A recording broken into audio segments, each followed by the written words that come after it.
Uh, and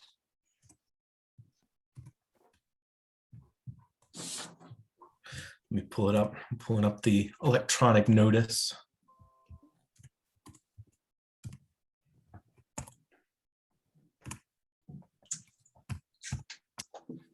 Okay.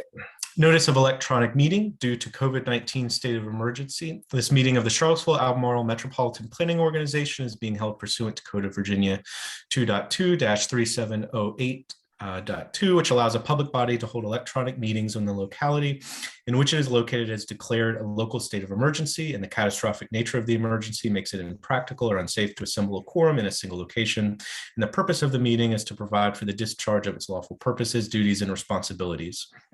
This meeting is being held via electronic video and audio means through Zoom online meetings and is accessible to the public. There will be an opportunity for public comment during that portion of the agenda. Notice has been provided to the public through the TJPDC offices, to the media, website, posting, and agenda. The meeting minutes will reflect the nature of the emergency. The meeting was held by electronic communication means and the type of electronic communication means by which the meeting was held. A recording of the meeting will be posted at www.tjpdc.org within 10 days of the meeting.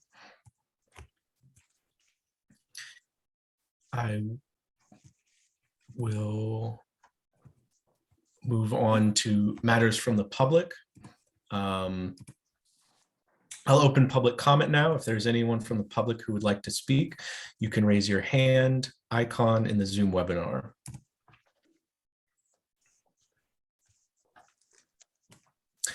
Seeing no one, I will close public comment and move on to general administration. Sure. The first item I would like to address is we have two staff updates. One of them is on the agenda. The second one is not. So we have an update on a change in JOT staff and then a change in the VDOT staff. So I will let Karen Davis get us started, and then I'll turn it over to Stacy Laundry to make those introductions. Thank you. So it's my pleasure to introduce you to Ted Reek, who is our new CEO at JOT. He just started this past Monday, and he comes from Tulsa, Oklahoma, years of experience in transit. And I'll let him take it from here, but please give him a warm welcome. And he will be the regular attendee of MPO meetings in the future. Yeah, hello, everybody. I wish we could meet in person, but obviously circumstances don't allow that. Really happy to be here in Charlottesville. As you all know, this is a great community and a great part of the country. So I'm happy to be here. Karen and the rest of the staff have been very welcoming, and I look forward to hopefully being a contributor and a partner to all of you as we develop transportation and transit in the area.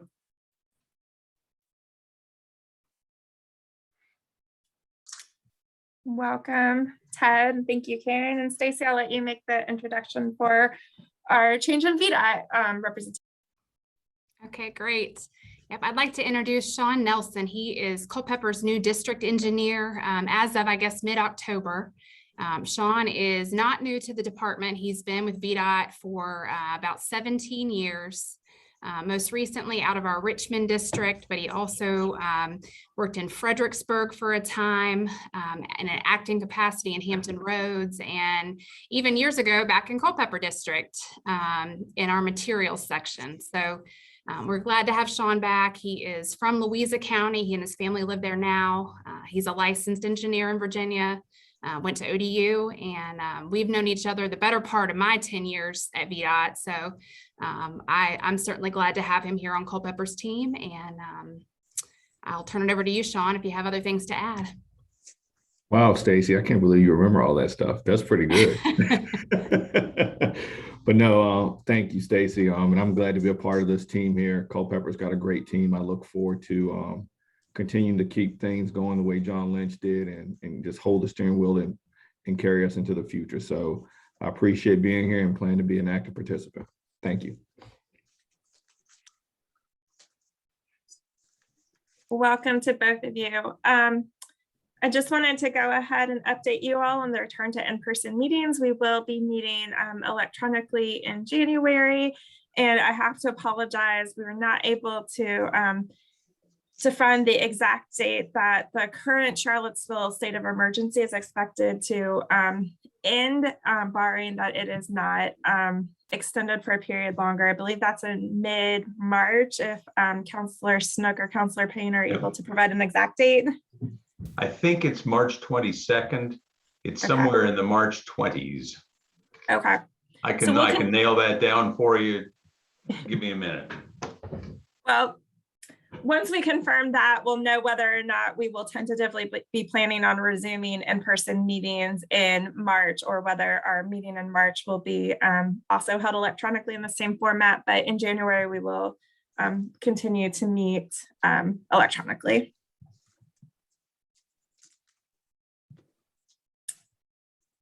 And Councilor Payne, I'll turn it back over to you for the other item. Sure. On to acceptance of the agenda. Is there a motion to approve the agenda? So moved. A second? Second. All right. All those in favor? Aye. Aye. Aye. Any opposed? All right, the motion passes. On to approval of September 22nd, 2021 meeting minutes. Is there a motion to approve the September 22, 2021 meeting minutes? So moved. And a second? Second. All those in favor? Aye. Aye. Aye. Any opposed? All right, the motion passes and the minutes are approved. On to agenda item 4, appointment of officer nomination committee.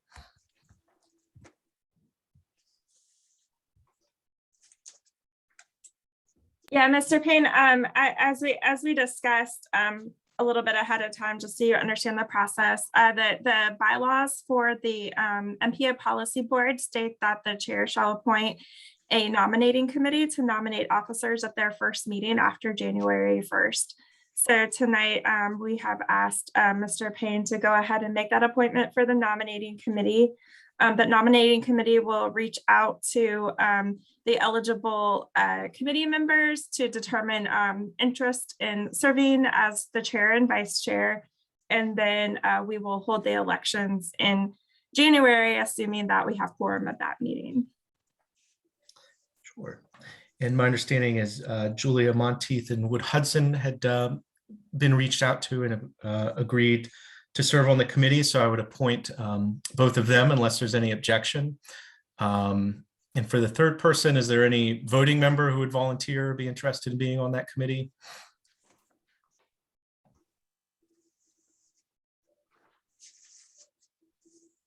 I'm glad to help if it's necessary, I think. Now, Sandy, here's my question for you. Is it written policy or just custom that we have gone back and forth between city and county electeds since 2000 anyway? So I this don't is the believe it first is time actually. that we have done this. I don't believe it is written policy. I believe it's just what we have done, and that is certainly something that we would encourage the selection committee to consider. And For the both city and nominating. county will not know who their people are probably until mid-January. So this will have to be sort of a hurry up at the sort of middle of January to make any nominations, once the new representatives, if there are any, are chosen. Sure.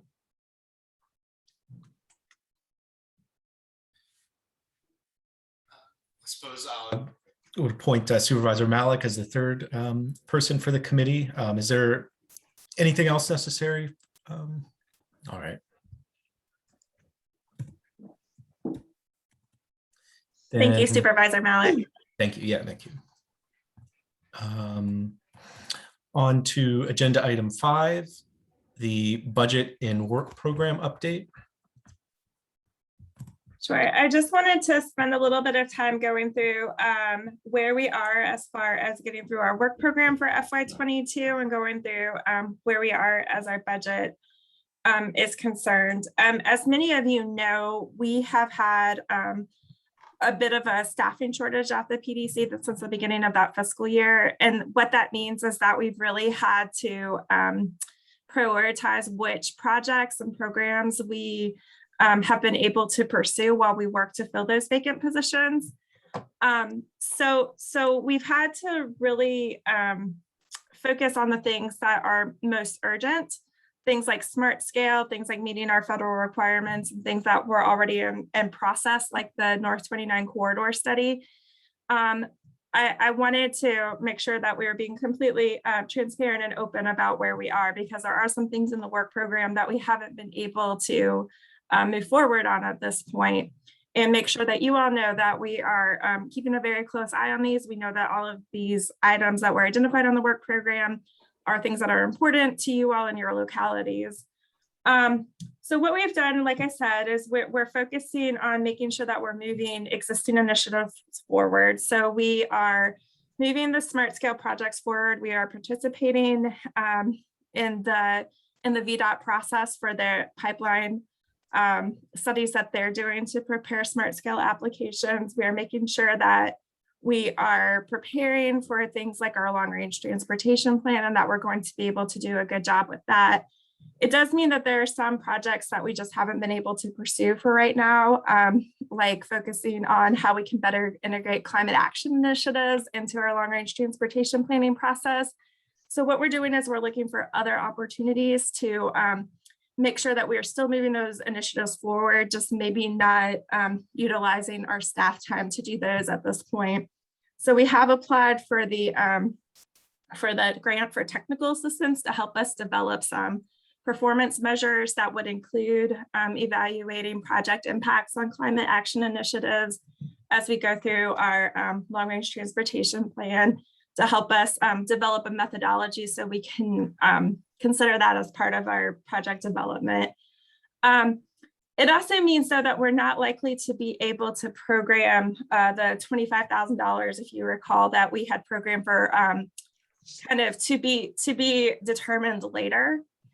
And that brings us to the next point that I wanted to mention, is that we had initially reached out to several consultants regarding the strategic plan that we were hoping to have developed for the MPO, and we did not get responses. And so I had reached out to a couple of the consultants that we had sent the solicitations to and got a little bit of feedback on that. And I think the private sector is experiencing a lot of the same constraints that the public sector is, as far as limited capacity. And for a variety of reasons, the scale and the scope of our strategic plan, along with our proposed budget, did not make it a very attractive project for the consultants to bid on.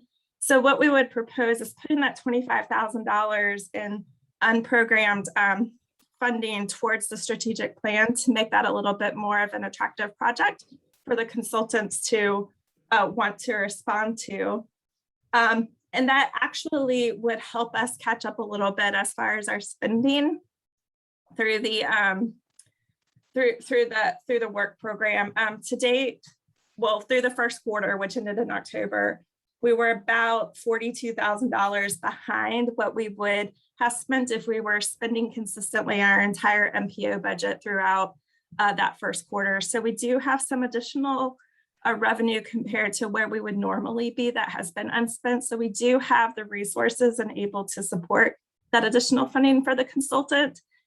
Of course, we are working to hire additional staff. We recently hired a planner one, so we're excited to get her plugged in, working on the MPO, and we are continuing to try to advertise and hire for a transportation planner. So we're working to fill those positions, but it's unlikely that we'll be able to catch up and complete the work program before the end of the year.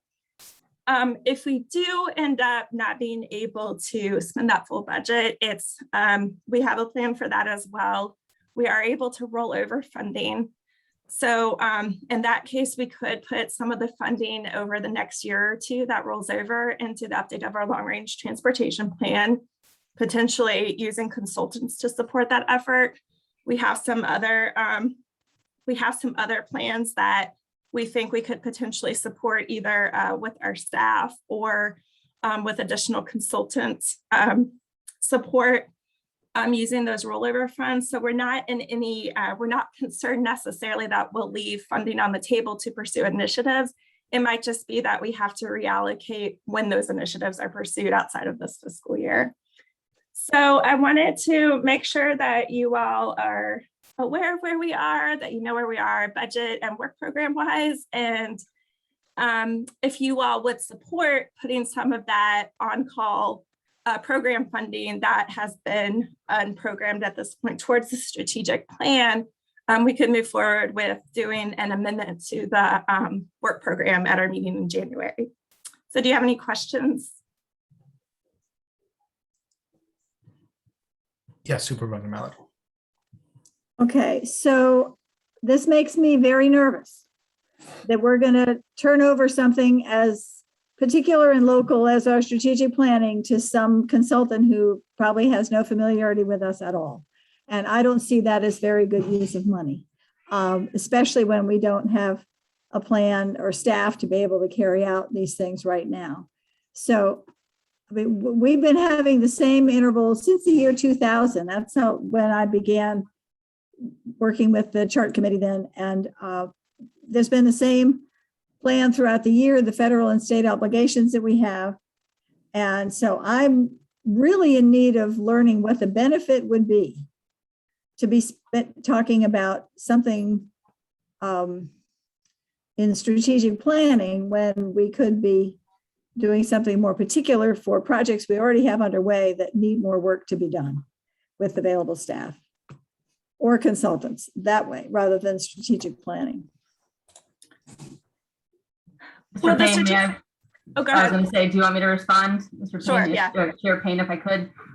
Supervisor Malik, right now in the work plan, there already is a line item for a strategic plan to be completed by a consultant.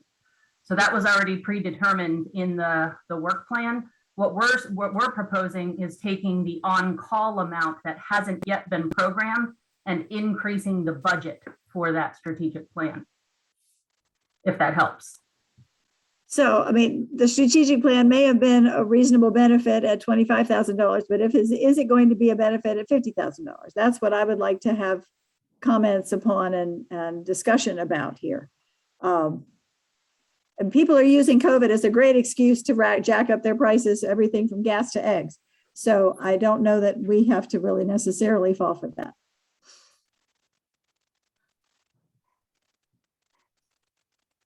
And I may be just being ornery. I would like other people to have something to say here. I read this preparation papers carefully, and this is something that jumped right out at me as a concern.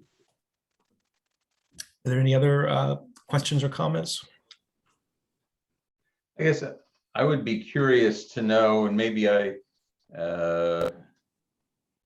should know this, but I don't.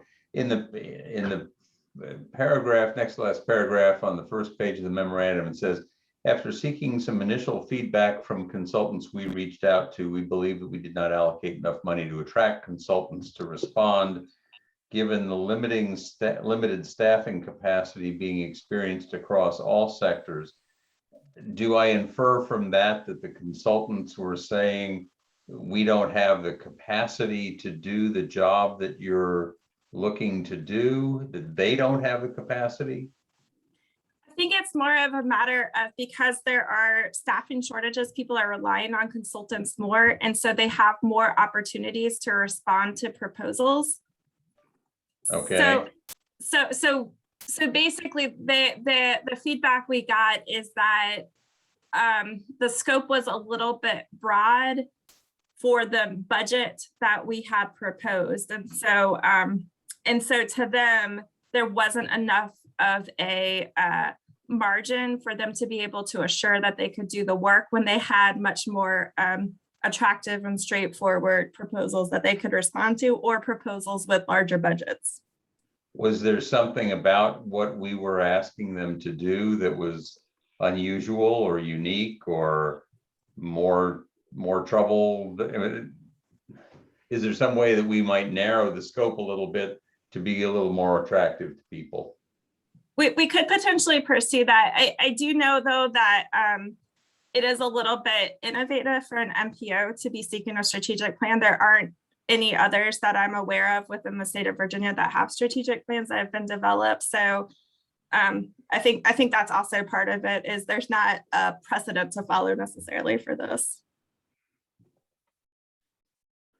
Well, I would be very supportive with the new year, with the new members, whoever they are, to budget a meeting to discuss all the issues that are involved in whatever we would anticipate getting out of this. And I see no need for our MPO to be the poster child or the guinea pig to figure this out right now, not in times when the delivery of the answers is going to be challenged by their calls for other more expensive projects.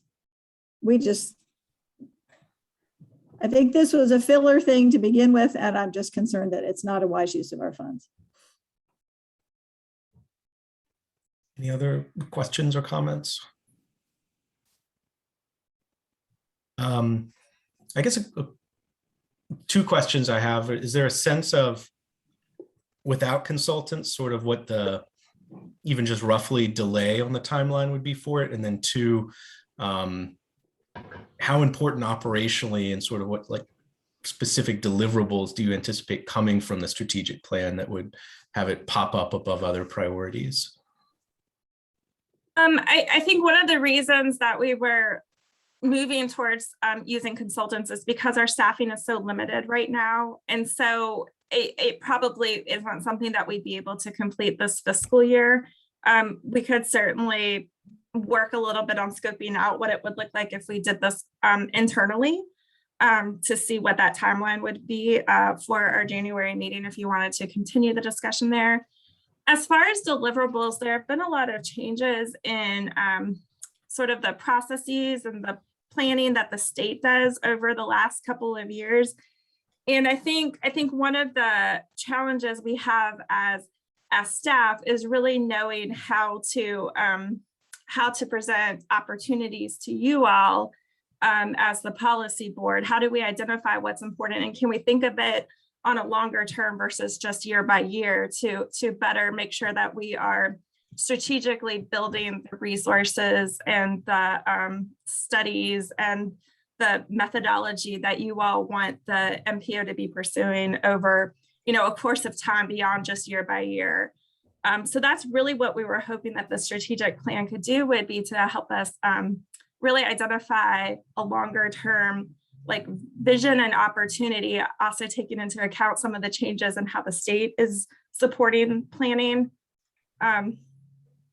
regarding their pipeline processes and things like that. Is there anything else you'd want to add, Christine, to that? No, just from a budgetary standpoint, I mean, certainly programming staff to get this done by the end of the fiscal year is highly unlikely. We're already having a difficult time making sure that the other items in the work plan that were allocated for staff time are going to be completed. So I would think if we move this strategic plan to be a staff-driven initiative, there's no way it'll get completed.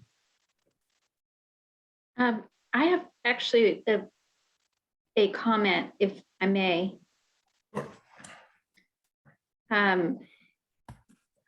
We had an interesting, some people here know that we're currently doing a master plan for UVA, which is called the grounds plan. And we initially had planned to hire that consultant team in 2020. We had gone through the whole RFPQ process. And then we had the interviews a week before we were all sent home. And so what we ended up having to do is and that was a lengthy process for us to queue up to, if you can imagine. We ended up putting the project on hold until post-COVID or post-better understanding of COVID.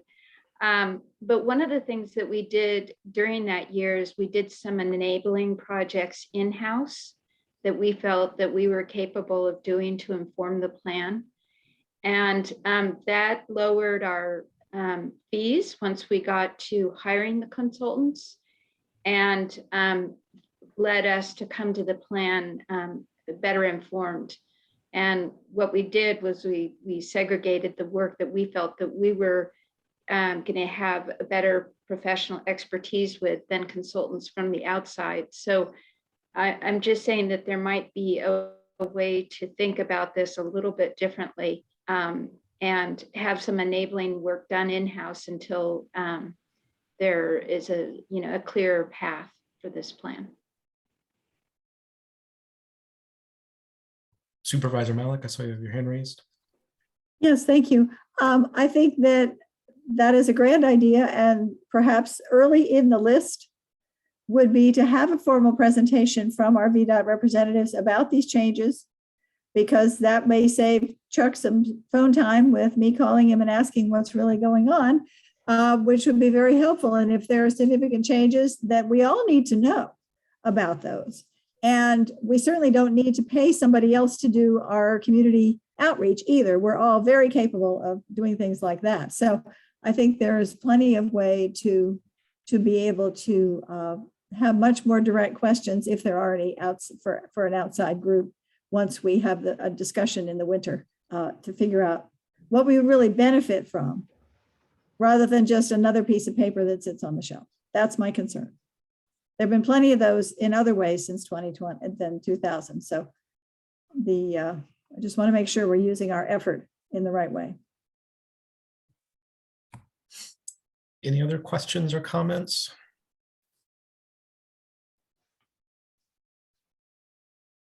I guess, do you feel like you have enough or clear direction at all, or is there anything you would want clarified from us? Well, it sounds like we should not move forward with making any changes to the Unified Planning Work Program at this point. I'm getting the impression that that is not something that you would like us to pursue. So we will probably discuss this amongst our staff and come up with some potential options moving forward. And maybe in January, we'll be able to revisit the subject, or maybe a little bit later if we're not quite ready in January. Does that sound agreeable to the board?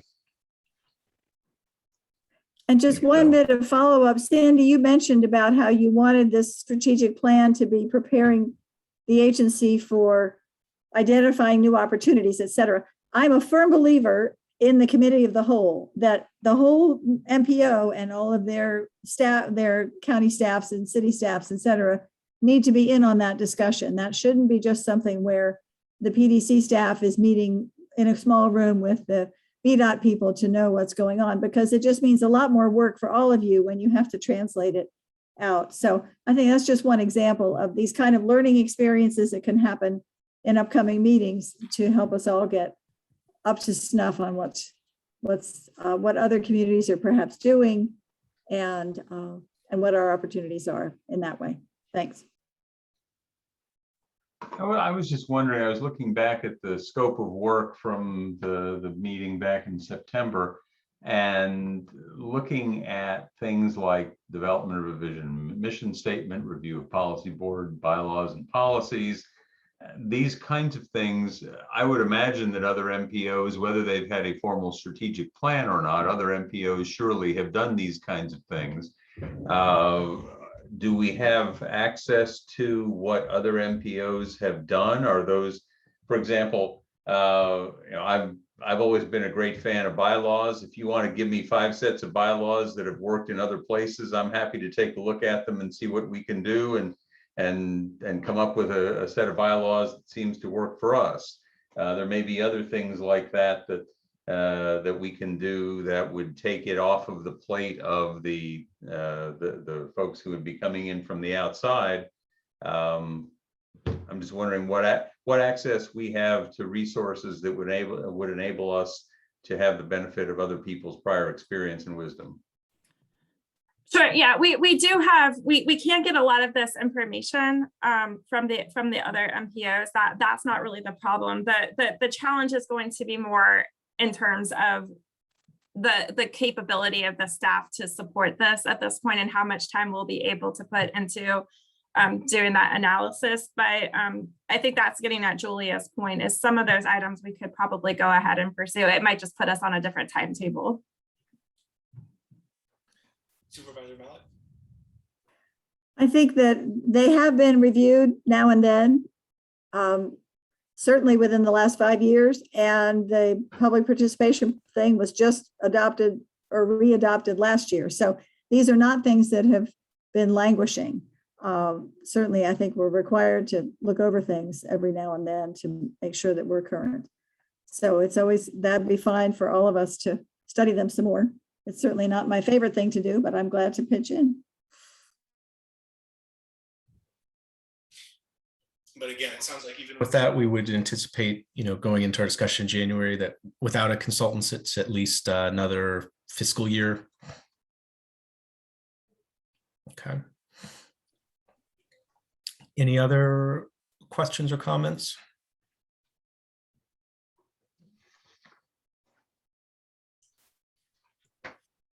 If not, and you have enough from us, we can move on to agenda item 6, the round 5 smart scale project scoring changes.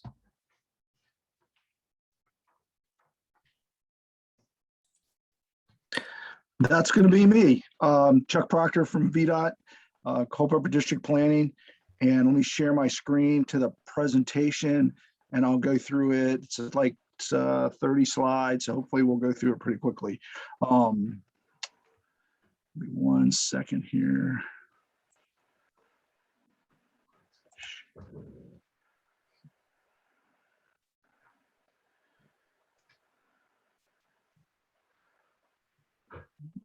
All right, can everyone see my slides? Yep. All right, great. Basically, between every round of smart scale, we look for where there's opportunities to make improvements to the system, whether it's just changing or modifying some of the regulations a little bit to actually, this is 2 changes to the scoring processes, one's for environmental and one's for land use. And I'm just going to go through them for you so you understand it. This is the same presentation I presented to the CTAC committee a couple weeks ago, so I'm just going to present it to you. The actual material was presented to the CTB back in October, and they're actually representing it today to the CTB for their consideration in for next round of smart scale. Basically, we're going to be talking about the environmental factor and the land use factor. The environmental factor is broken down into 2 categories. One's air quality and the other one's natural resources and cultural resources. So the first one we're looking at environmental, and over the history of smart scale, it's been changed a couple of times between round 1 and round 2. There was definitely some changes because it has some significant impacts to some projects where they got all of their points from environmental. They didn't really have any other needs. So that was part of the reason for the correction between that round. 2 and 3, there wasn't any changes. And then round 3 to 4, they actually made some additional modifications to where they used E1 as a subtractive, or E2 as a subtractive measure, because it's basically showing what your impacts are to resources, and E1 is looking at the air quality. So they basically made those changes to it for that round. For this round, what they're proposing to do is the current process looks at the E1. It's weighted at 100%, where it was weighted 50-50 before with the E2, and that's because the E2 measure became a negative value. It's basically points are awarded based on the amount of trips that are non-SUV SOV trips, based on a per capita basis. The points are awarded based on your energy efficiency, and that was one of the things they're going to change this time. And it looks at freight, and it's change in congestion means you don't have as much emissions from your freight. So it basically would give you a percentage based on your larger percentage of larger vehicles. And then the captured in the cost for the of other items in the scoring techniques. So basically, these are the current method. Basically, we look at these different factors. One of the things they're doing this round is they're going to eliminate the special accommodation factor for hybrid vehicles, but these other factors will remain the same, and that you get points based on the amount of the different particular items that your project's going to improve, like bicycle factor. For every additional trip you're taking off the road and adding, because you're adding a bike facility, you're going to get a number of points for that, and it's multiplied by these points. The trips are multiplied by these points to give you a score, and that goes for every one of these factors at the top. And then your freight is basically calculated on your percent of reduction in delay that it's created by your improvement that you're making, and it's going to give you a score based on the reduction in delay for the volume of heavy vehicles that you have that are affected. So basically, they looked at several options, and what they finalized to do is they looked at option 2 and option 5 and a combination of those two, and option 8 was what they finalized to do, or what they decided to do in the final version, and it's basically a modification of option 2 and option 5, and they're combined at a 50-50%. And I'll go through each one of those, show you what it looks like. So the option 2 basically gives you points based on your totals multiplied by those points that I was telling you about, but it basically looks at the current volume method looks at the total points that you get for all of the different mode shifts that you're doing, multiplied by each individual one of the factors. So it over awards points, because it's multiplying it by every one of them instead of segregating out like the bike trips for the bike points and the park and ride trips for the park and ride points. So this basically change would actually segregate out those points. It also looks at the increase in the users for the delay of the freight component, and looks at accommodation. And like I said, it eliminates the special accommodation for your hybrid vehicles and your electric vehicles that might be in your fleet. And this is a comparison of the current E1 versus the proposed E1. And as you can see, basically what it did before is it would calculate the number of increased users and multiply it by each one of the various factors. And it would give you a higher measure when it summed those up for the non-SUV points. And the new version basically would just multiply it by the specific users that it's affected. Like for this, in this example, there weren't any bike accommodations because you're not adding facilities, you're just adding lockers and parking spaces at a park and ride lot. Whereas the pedestrian, you're adding sidewalks, so you're going to attract more users because of that. So you're basically timesing the number of points you get by the number of users that you're increasing as a result of that improvement. And it does that for each one of these factors, then it sums it up and gives you a total. The other thing it's doing is, instead of just adding these together, it's weighting these and then combining them at a 50-50%.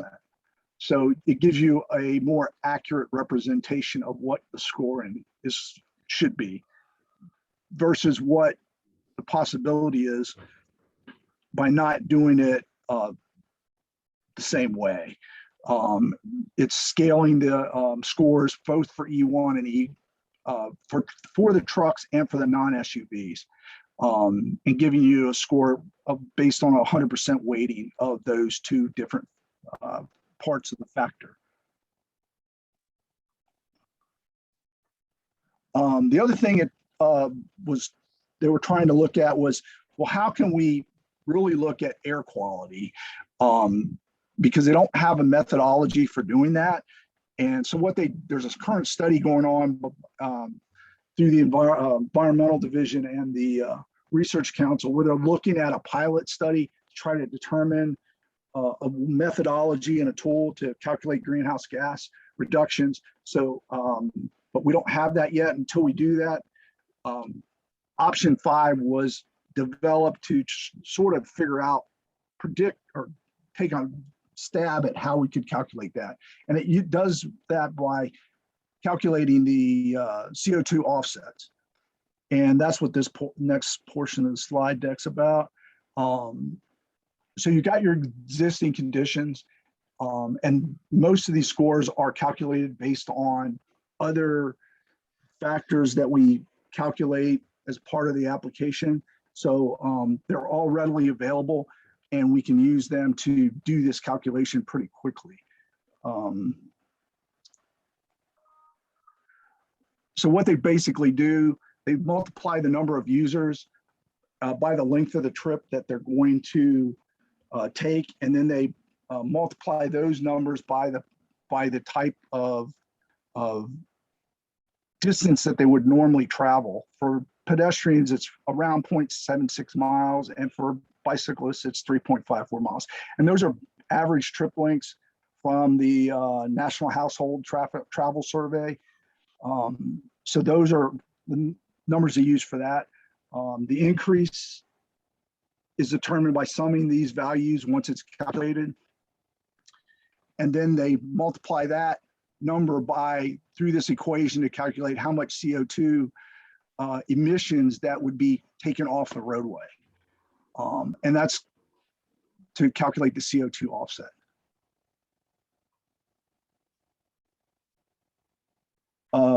For the trucks, they basically do a similar type of conversion by looking at the delay and the reduction in the delay and that the trucks are experiencing, and they do a similar conversion by calculating the CO2 offset for the heavy truck vehicles. And then this is how that portion would work. Basically, you would still do your multiplier like you did before up at the top, but you'd basically be using a slightly different methodology. And then you do the calculation for the trucks at the bottom, and you'll get the percentages, and these would be added together. And then option 8 does, it would weight those at a 50-50% option to calculate what the total weight would be. A lot of information. I know there's probably a ton of questions on this factor, but this is basically how they're proposing to calculate the freight environmental factor for this round from a scoring perspective. The other part of what option 8 does, it adds this lower part in, which is limits the amount of reduction depending on your percentage. So basically, if you have your delay reduction is between 0 and 2, you'd only get a 0.5 point. And then if it's between 2 and 100, you would get 1 full point multiplier. And then if it's over 100, you would get a 2-point multiplier by your truck weight measurement over here on the right. In this case, the delay was between 2 and 100, so it's 1. So it's 1 times the 3,515. And that would give you your total number for that. And then it's basically, these are 50-50 on your weighting to the right, and it would give you a score of 54.4.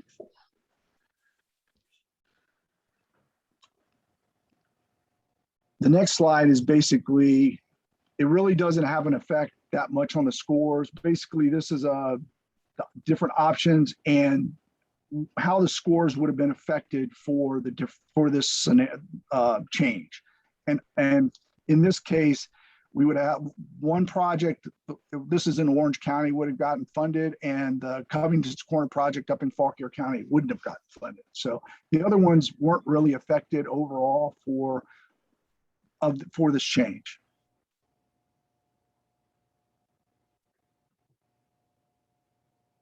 All right, the next is the E2 factor, and this is basically, you're looking at the wetlands and historic cultural resources impacts. And currently we look at it like this. They do a quarter-mile buffer around the project.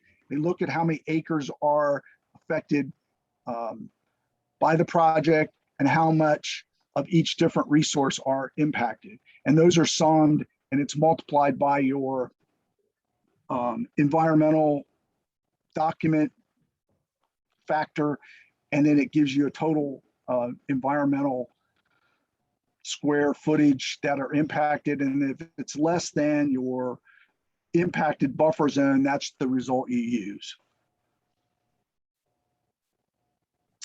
So basically what they're doing with this one is they were looking at shifting, going from the quarter-mile buffer, because there are some projects that are in the right of way and you don't have a lot of impacts outside of the right of way. So applying the quarter-mile buffer to all projects didn't make sense. So they're looking at a variable buffer distance depending on your type of projects. And the other thing was the sensitivity areas. And this is more of a formalizing the process. We get the sensitivity areas from Environmental Division.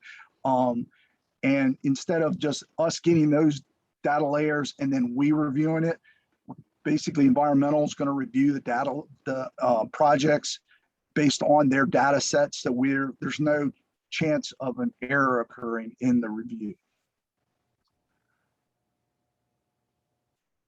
These are the different tiers for various projects. And this is depending on your tier, what the score is going to do. It's going to basically give you a buffer based on your tier. Tier 1 would be 30 feet. Tier 2 would be 1/8 of a mile. Tier 3 would be 1/4 mile. So most of our projects are in the tier 1 range. So it doesn't affect most of our projects. There are some, and I'm trying to think of the park and ride lot that we did last one would still be a tier 2. But most of our, like I said, most of our projects are all in the tier 1 range. As I said before, the tier 1, it would be a 30-foot buffer. Tier 2 would be an 1/8 mile buffer, and tier 3 would be a 1/4 mile buffer. And from a statewide perspective, these are the changes that would have occurred as a result of that. And it didn't really affect a lot of projects across the state. For this factor, this is the break line, and this is basically how it would affect the scores, the benefit score, and then the tier ranking. And like I said, it affected a few movements of a few projects up here and some down here, but they weren't very much change overall.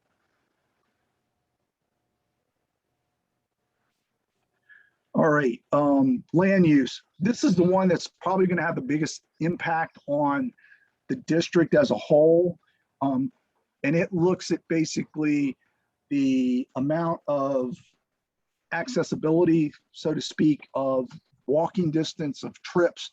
And by looking at the density of the area around the project, they calculate what the, based on the population and employment in those areas, they apply those are applied for as a scoring method.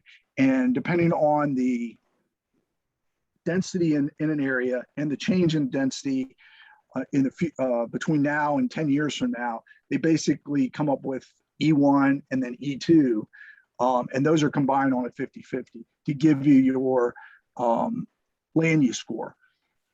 In the area types, only area types A and B have land use factors. And that's where there's a lot of disparity, because outside of the MPO area, currently that's an area type B. I'll go to the next slide. And you can see this is a breakdown of the area types across the state. Area type C and D don't get land use. And as you see in the table below, area types A and B get land use. And because these guys, area type C and D don't get land use, they're at a disadvantage in scoring because they don't get it. And the data shows that a large portion of the benefit scores that projects are getting, especially in an area like Culpeper, where we have both a area type D and area type C and area type B. So it puts the area type C and D at a disadvantage to the MPO. So this is basically a way to try to correct that impropriety, so to speak. And then the next slide is going to go into some more detail. We looked at a bunch of different methods for doing it by looking at the radius of the buffer around a project, for calculating the population and employment, and then basically adding that percentage to the other area type C and D. But what they ended up doing once they looked at the data is actually modifying area type B too, to be more reflective of what you're seeing in this region.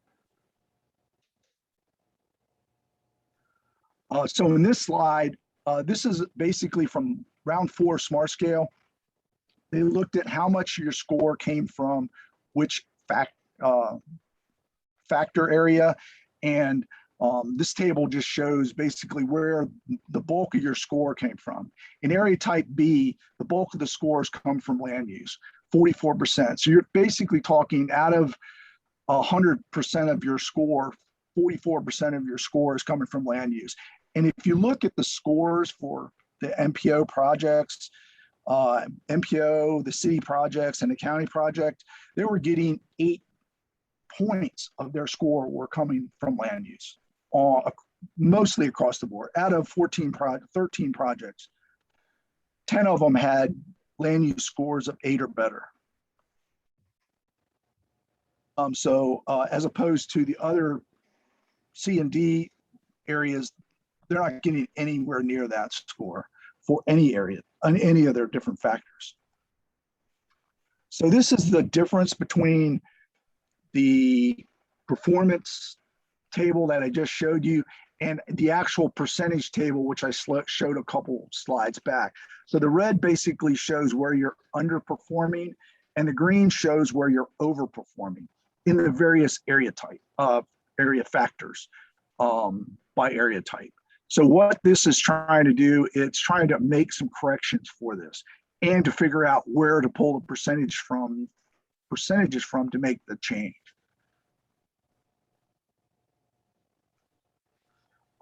So this is what was proposed based on the changes. And as you can see here, they're looking at taking 5% from accessibility in area type B, which is where the MPO is, and adding it to your 15% land use. So this will basically give you more score in the land use area. And for area type C and D, for area type C, which is the TJPDC area, it's taking 10% from accessibility and to create the land use percentage. And area type D, which is the northern part of our district, it's looking at taking 5% from accessibility and 5% from economic development to create the 10% land use factor. The other thing it did was it looked at the area of that it was going to utilize, and instead of going out 3 miles, it's basically looking at a 1 mile area for all of it, because that's a reasonable distance for a walking trip. And that's what we're trying to account for here. The density within the area and promote that nodal type of development that's going to generate a lot of non-vehicular traffic. So bike and pedestrian type of trips. Basically, if you look at those changes with the new percentages, these are how the benefit scores would have changed from what they were before, and the lower table is the differences. So you can see that you're still getting a large portion of your score from the land use and less from some of these other ones, and the differences are less. Once we got to this, they did look at some other possible changes, mainly for area type D, but they're not going to pursue them this round because they just came up with them earlier last week, I think. So that was one of the changes that they're not pursuing for this round. And this is basically how the land use scores would have changed, and it would have affected several projects in the MPO area. Basically, your Emmett Street project and the Fifth Street Hub project would have not been funded this past round if this system was in place. But what it did was it allowed, like, the town of Warrenton and the town of Culpeper to get projects funded, which they didn't get projects funded last round. So it's promoting that core development type of land use that we're trying to promote, and because it's less expensive to try to maintain it, we don't have to put as much resources into maintaining the roads out in the rural areas, because we're promoting good land use decisions in the growth areas and the urban areas that we already have established. All right, and that's pretty much the end of my presentation. Basically, the CTB is reviewing this again today, and they may be voting on it to approve these changes after the meetings today. Any questions? They're actually going to vote tomorrow, Chuck, but tomorrow. Yeah. Okay. Yeah. All right, Ann.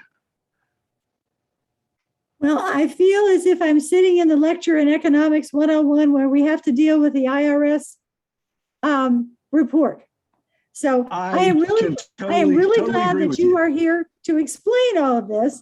I would very much appreciate getting the file so that I can look at these with bigger and try to understand what in the world this is.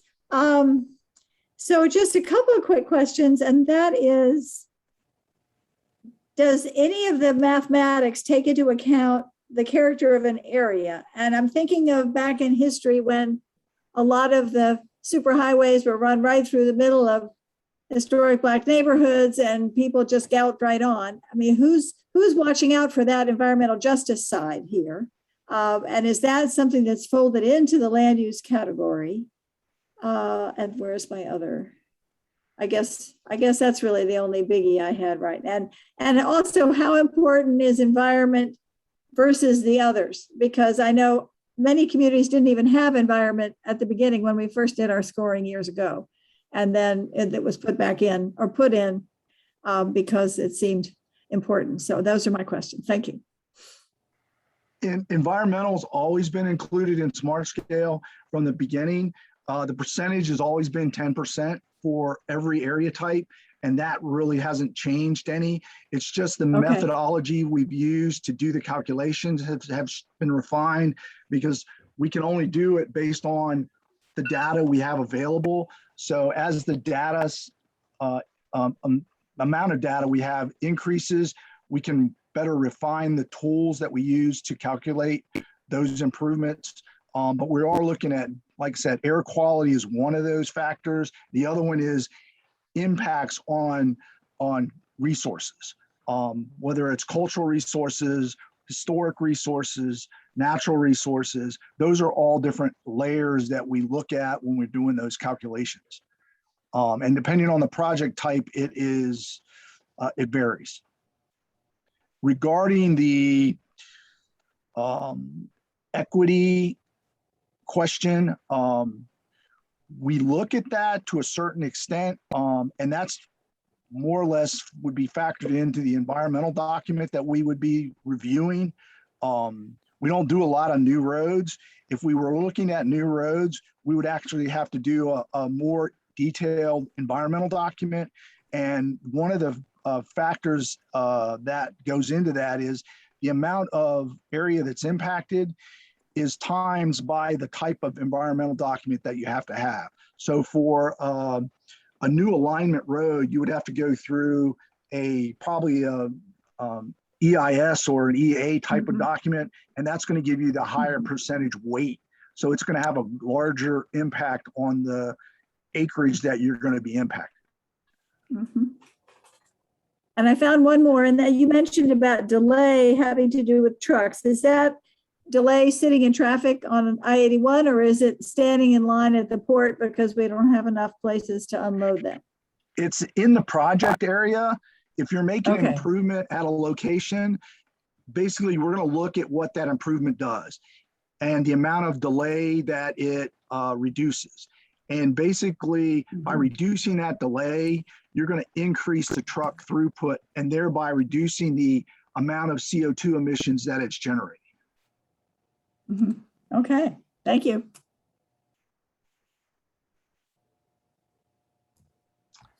Any other questions or comments?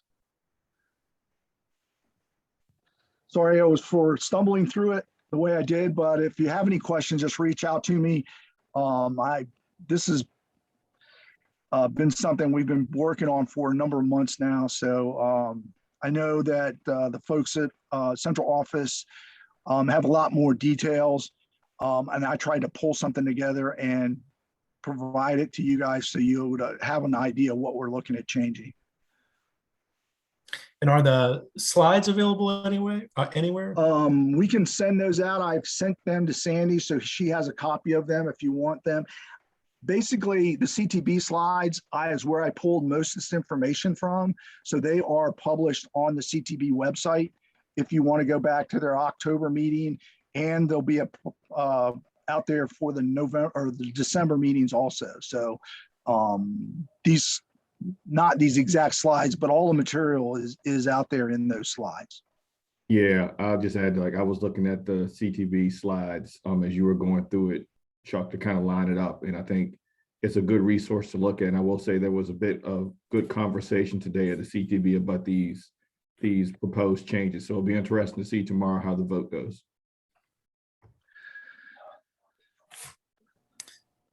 Cool, thank you. I'm definitely still just trying to take it in and make sense of it. So thank you. It's a lot. And there's also a lot of spreadsheets and stuff that are behind the scenes on all this stuff. And I have all those spreadsheets. So if you have specific questions, I can actually dig a lot deeper and give you a lot more information. Okay, thank you. You're welcome. If there are not any other questions or comments, we can move on to agenda item 7, staff updates.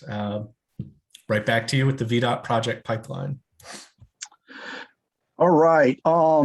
Basically, we've wrapped up the first phase of the pipeline process, and we had our second round of stakeholder group meetings, and we had some preliminary ideas that were floated and the preliminary analysis that was run, and that information, and it's all being put out there on the website. So it should be out there probably shortly. I'm not sure. They're still working through that logistics on getting it posted. The next round of internal meetings are next week, and the next round of stakeholders group meetings are the following week. So we'll be rolling out the alternatives analysis and the future no build scenario, and all that information should be available. We're going to have it at the stakeholders group meeting next week. So that'll be available. And then after that, we will refine that information, and hopefully we'll look to have a public meeting sometime in January to present some of the material that we're currently developing and get public input before we go into phase 3 and refine the final concepts and develop cost estimates for the localities so that they can possibly submit them as smart scale applications for next round. Any questions? Well, I could say that we do have two project pipeline studies underway. The one of them's for Pantops. It goes from Hanson's Road to the interchange at 64. And the other one's the Shadwell intersection at 22 and 250, and also Milton Road, North Milton Road and 250. So those are the two locations in the MPO area. We have 5 total studies underway, and they're all about the same, on the same timelines.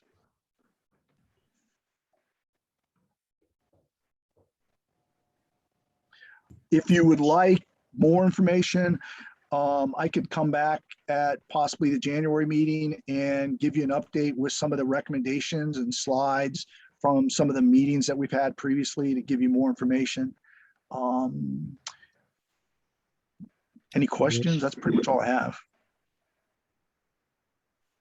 Anybody interested in the update for January? Sounds like Supervisor Malik is, so that would be great. Okay.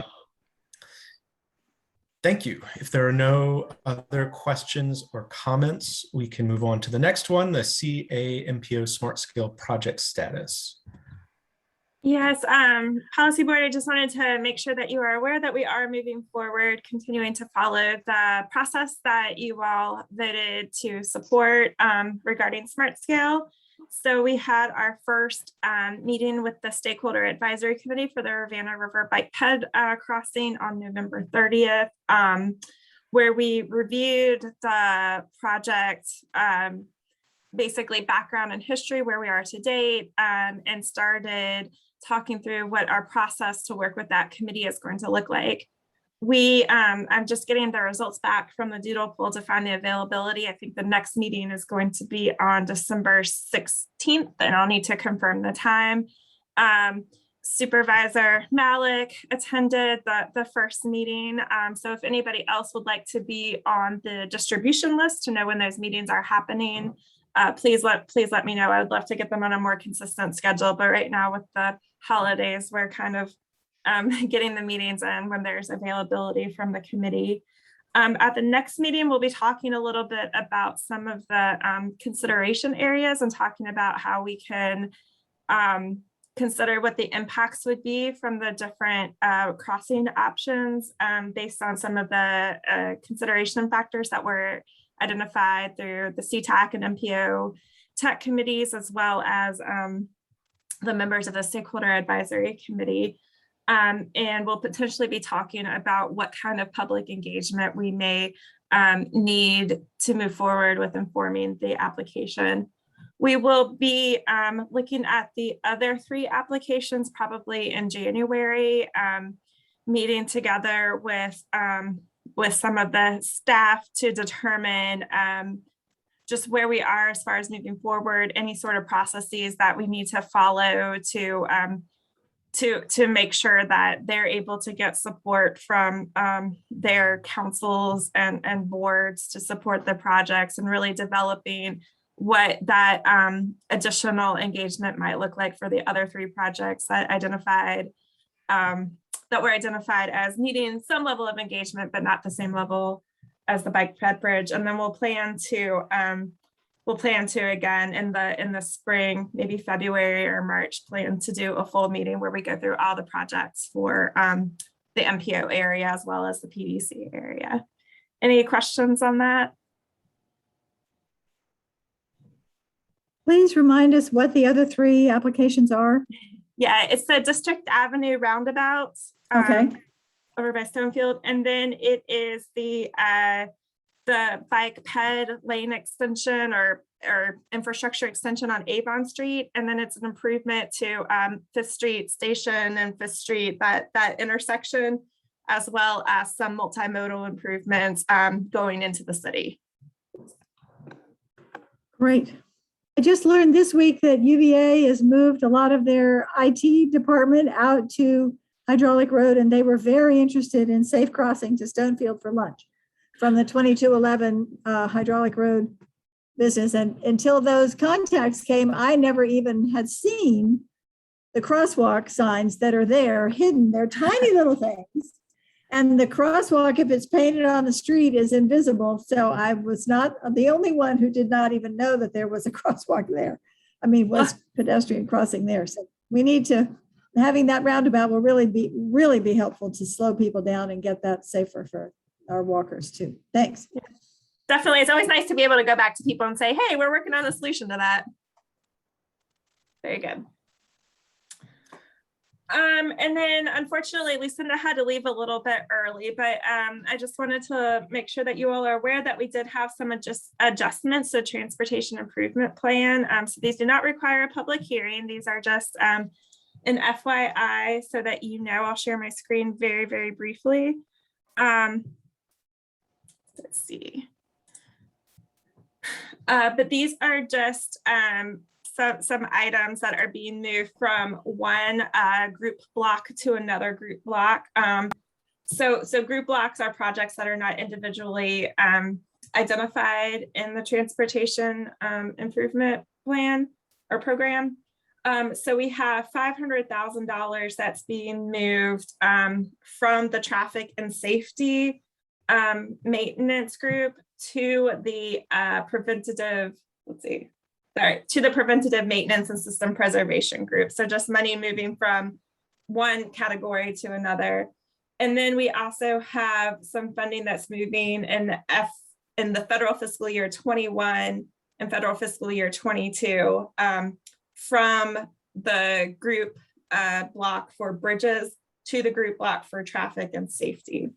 So again, these do not require public hearings. These have been updated in the transportation improvement program. And they're just small administrative adjustments at this point. But if you have any questions, I probably cannot answer them, but I'd be happy to follow up for you.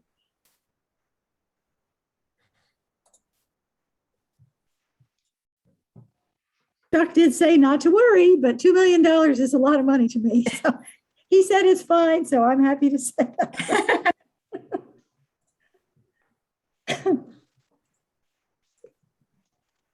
Well, I think I am up next for just a quick update on Tri-Transit Month or Discover Transit Month, which we did in the month of October.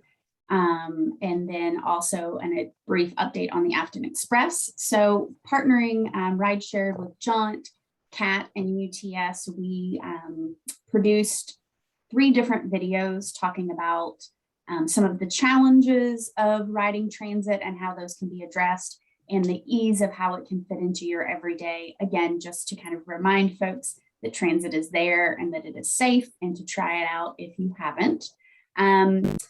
Feel like those videos performed very well. You can take advantage, or if you haven't had a chance to look at those, you can see them on, I think, all 3 of the providers' Facebook pages, as well as Twitter. And I believe CAT also has them on their main website as well. Brief update too on the Afton Express as it is continuing. They just finished their 3rd month of service.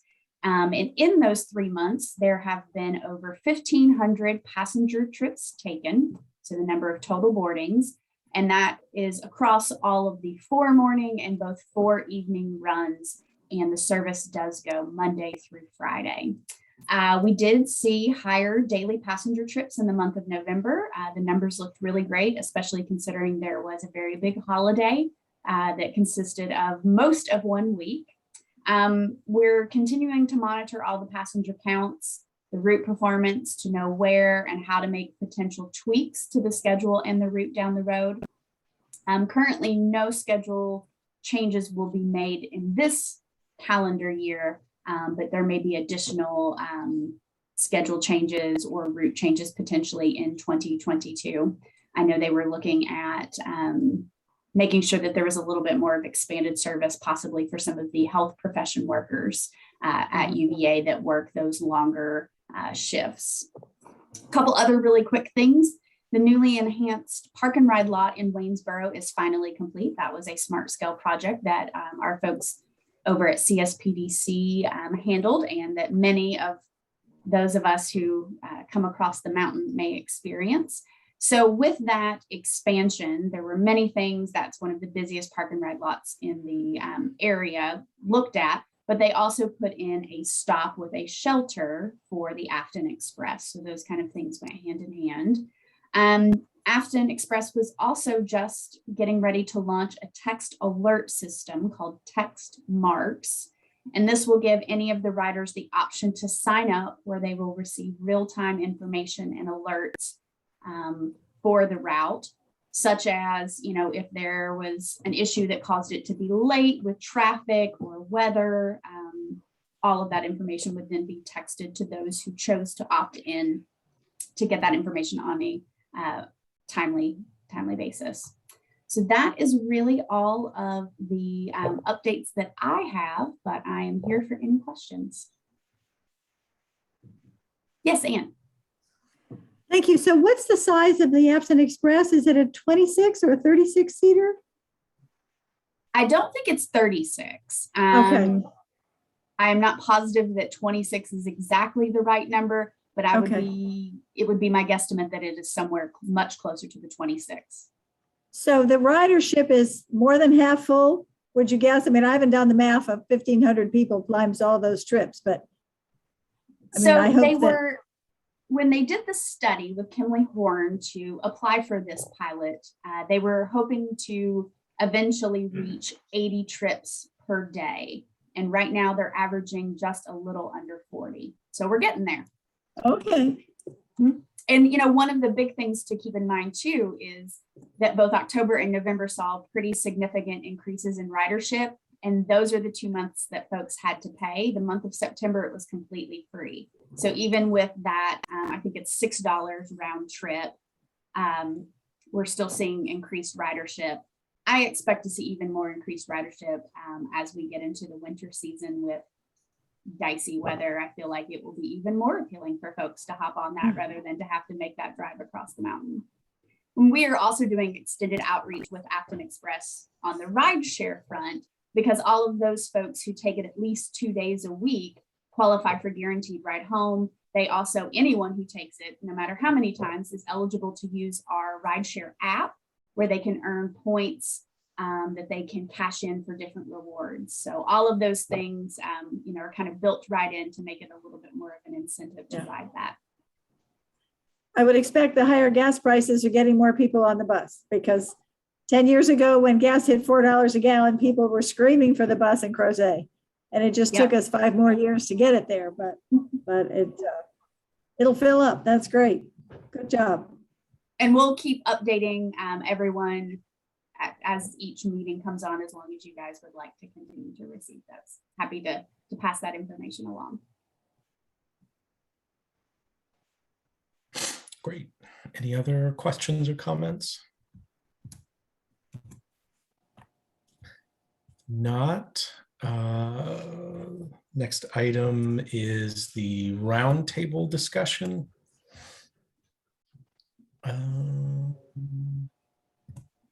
Would you like me to go through the roster, Counselor Payne? Sure. And would you like to start with voting or non-voting members? We can start with voting. Right. Well, I guess Albemarle County. Well, I don't see Kevin here, so I've been talking way too much. Oh, there he is. Okay, well, I'll get out of the way and ask Kevin to go first. There he is. I've been talking too much today already. Sure. Kevin McDermott, Albemarle County Planning Manager. I'll just give a quick update on some of the things we're working on related to transportation in the county. A lot of construction projects underway right now. So we've started a lot of the locally administered sidewalk projects that have been in design for a long time, including new sidewalk out on Rio Road East near John Warner Parkway, new sidewalk and pedestrian crossings out in Crozet on Route 250 right by the Harris Teeter, that area there, it's under construction. And then also the new sidewalks on Avon Street extended on both sides of Mill Creek under construction. Also recently completed out there was the Mountain View Elementary School Safe Routes to School pedestrian crossing of that road with the new rapid flashing beacons and center pedestrian refuge. That one's already installed completely. We also are getting ready to start the construction of the Albemarle High School, Greer Elementary School, Jewett Middle School shared use path out on Lambs Lane that'll take folks from Hydraulic all the way back to those schools back there.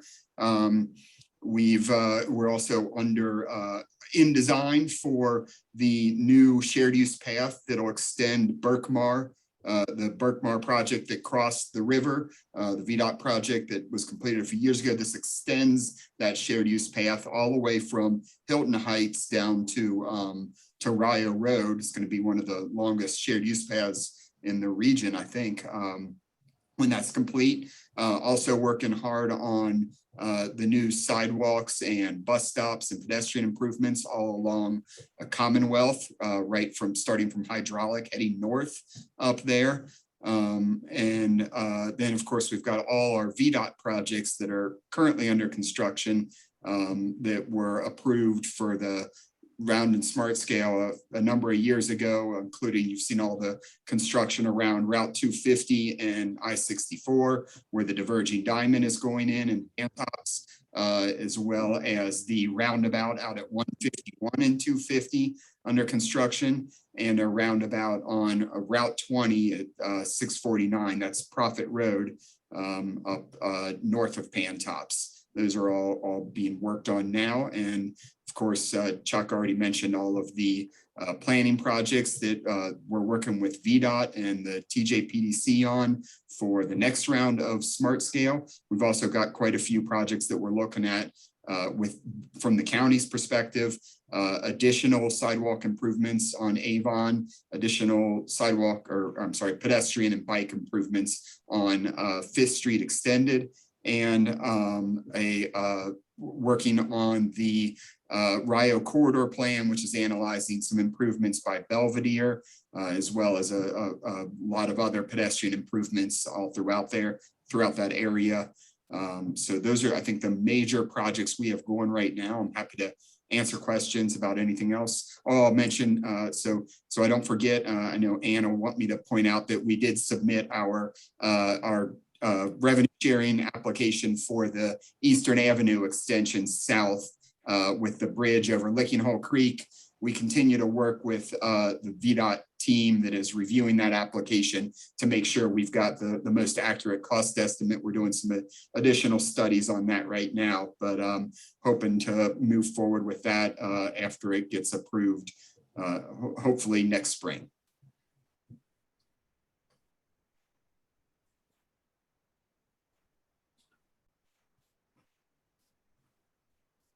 I'll just jump in and say the one roundabout you didn't mention was the one at 240, 250 at the trestle.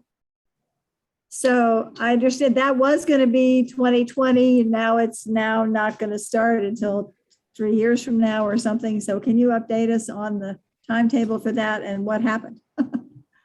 Actually, I'm not sure. Maybe perhaps someone from VDOT might be better to speak towards that. It was something that was supposed to start design last year. This is a VDOT administered project, and I know that it was delayed, but I'm not sure exactly why or for how long. So I think I'll have to lean on VDOT to maybe give the update on that if anyone there knows.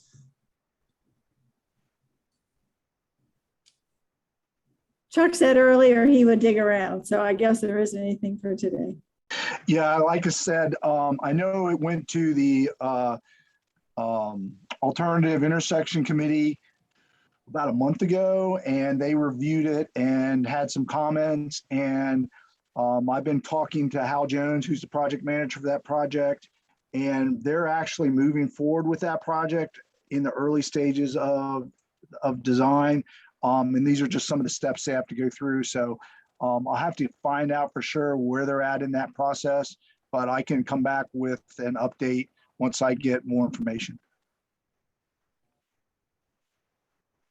Thank you very much. Next would be the City of Charlottesville. I don't have anything to talk about. Maybe Garland, you got some wisdom for us? Just one project that we've been working on. It's a capital project. We're trying to put together a pilot shelter project. We're going to use Belmont Park as kind of that test. There is a shelter there. It's not compliant. It's not ADA compliant. It basically sits in the street. We're going to remove that and put in a shelter. And so everybody can see when we're starting to do capital projects along transit, what it looks like and what we have to do to make it compliant. So we just signed the contract with the contractor today, and hopefully we'll be able to start moving forward on implementation in the next 30 days or so. But we'll be applying for our state allocation, and we'll be asking for more money for capital for amenity project improvements. And we're working with the county on some locations there, and we have identified a number of locations in the city to potentially make some improvements. We have a couple of other city folks here as well. Alex or Jeanette, anything to add?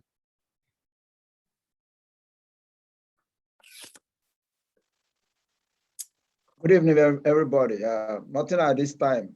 The only thing to add is,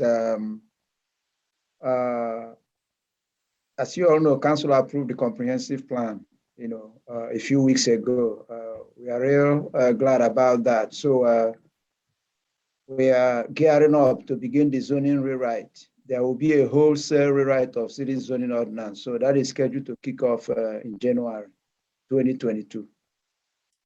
Okay. And then I would add, I'll just talk about the projects we have in construction or going to construction. So of course we have the Belmont Bridge project. We did our first major traffic shift. We are starting demo of the bridge, coordinating with the railroad and relocating utilities. Those are our major activities right now. So that's going well. We have two projects that we're trying to award a bid for, and that is the Rose Hill Rugby sidewalk, and then there's a Rose Hill Rugby traffic signal. And we're working with VDOT right now to try and get that awarded.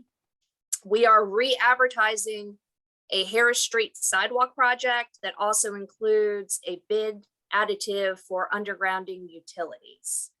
We also have, so we'll be re-advertising that, hopefully award that in the coming months. And then we also have the 4 SGR bridges that are underway. Melbourne's been wrapped up. We have a little additional work on the Emmett 29, and we should be starting the ones on 250, one's over the Norfolk Southern Railroad, and the other I believe is on Rugby. So that will be starting in the next couple months. The contract's ongoing. It depends obviously on weather of when they can get that going. So I think that's it for just the construction. Everything else is either in design or right of way. Great, thank you. Mike Ladder, you're in charge of this meeting. Anything you want to add to it? Not really. I mean, the only other thing that comes to mind is I read, I don't know how official or final the number is, but I read in the news Charlottesville will receive 19 million from the infrastructure bill. So we haven't begun any discussions on how to spend that at all, but I anticipate that there will be a lot of opportunities and discussions about how to best make use of that.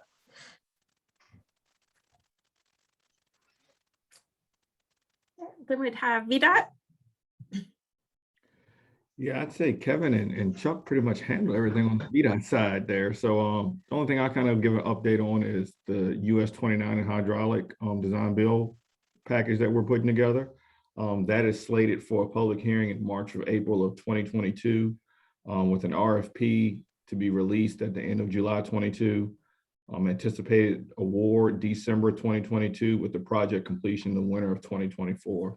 That includes the pedestrian accommodations there in the US 29 hydraulic area with the pedestrian bridge over top of 29, and then also the roundabout there at the hydraulic Hillsdale intersection. So pretty big project for the region in the area. So we look forward to it being successful as what we've done on 29 in the past. That's all I've got. And just one comment from me, the roundabout at 240, that project was originally part of the design build bundle with the other projects. That's why the dates were, further back. It was pulled out of that package, and my latest note says that the advertisement date is next fall. So fall 2022, which means we probably start construction early part of 2023.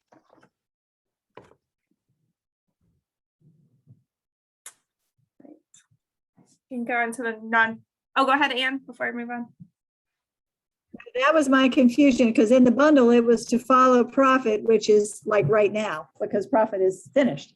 So yeah, that's exactly. It took me a minute too to remember exactly what happened with that one. Okay. Well, it's a really hot spot, so hopefully it won't slide again. Thank you. All right, we can start with the non-voting members. I know it looks like Ted had to step out. Do you have any updates for John, Karen? Hey, so obviously our big news is Ted, who started on Monday, but we have 2 employees who are going through the process to become credentialed to be testers for CDL.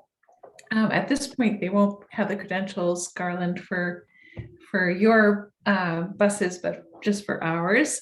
But they're in search of an area big enough to do the testing.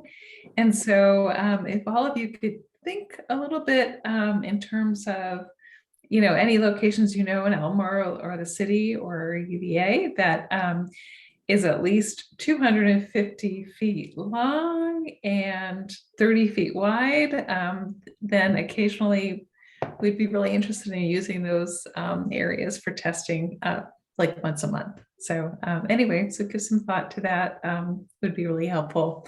As you know, anybody who's been to John knows we have absolutely no space for testing like this. So any thoughts you have?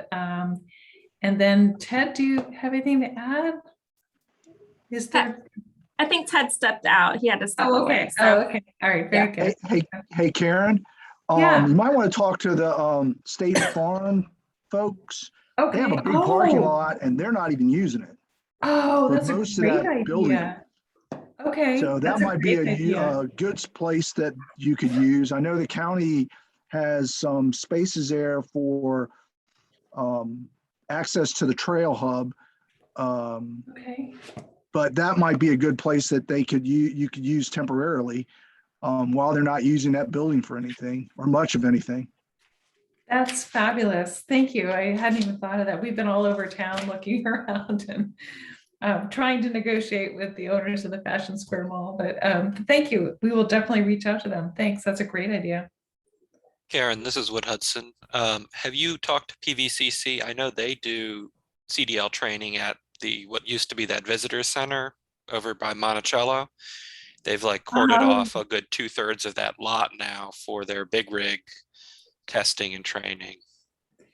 Thank you. I will definitely have a look at that as well. There's some kind of caveat where if there's a certified area for another group that's doing CDL testing, you can't duplicate that. So it's Kyle's looking into it more, our safety manager. But anyway, if it's not actually at PVCC, maybe we could still use it. So thank you. That's a great suggestion. And this is Julia Monti, UVA. Okay. So if there's any place that you have in mind in regard to UVA, I know that you and Rebecca White coordinate a lot on things. So you might check with her because a lot of our, we double use our space for events. So the parking lots are That's the problem. I mean, we'd love to offer some space, but the events are sporadic and continuous. Yeah. So you might want to just check in with her to see if there's anything that she could think of that would be a good resource for you. That's great. Thank you. And of course, we'd probably just use the space for a short period of time, about once a month. So we can be I think that's flexible. fine. But the problem is that we may not always know when we have an event. So that's All right. Thank you. Thanks, Julia. Okay. Julia, I do want to go ahead and provide any updates for UVA. I don't have any updates at this time. Thank you, though. Wood for DRPT. Sure, got a couple quick updates. Just a reminder, as of the 1st, it is transit grant season. Our portals are open and will be open until they close on the 1st of February. We held a grantee workshop at the end of November. Those resources are available on our website and on our YouTube page. We do have a new grant program open this year, which is for the FY23 TRIP Regional Connectivity Program. Eligibility is determined based on certain locations in the Commonwealth. The Charlottesville region is an eligible region for this program. Additional details related to the program are available on our website, but are basically for regional transit connectivity. Regional is defined largely as services going between jurisdictions. So I know Garland is aware of that, and all of the transit agencies are aware that program is available. Last thing I'll touch on is there's been a slight change from FTA in terms of the guidance for our Section 5310 grantees. They will be providing MPOs with letters by December 31st this year. The slight change relates to the fact that MPOs will have to program those funds into their TIP for the year of request versus the year of award. We'll provide additional details when those letters start to roll out to the MPOs. That concludes my updates. Garland, did you cover everything you wanted to cover earlier? Oh, sorry.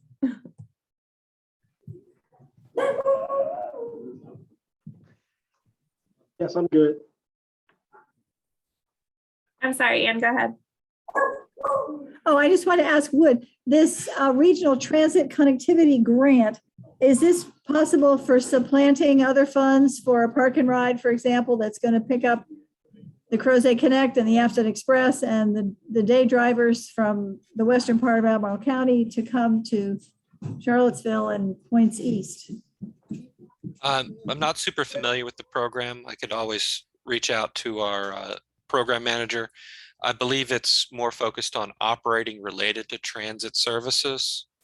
So it might not be something that could be used for a capital expansion like a park and ride facility. Okay, thank you.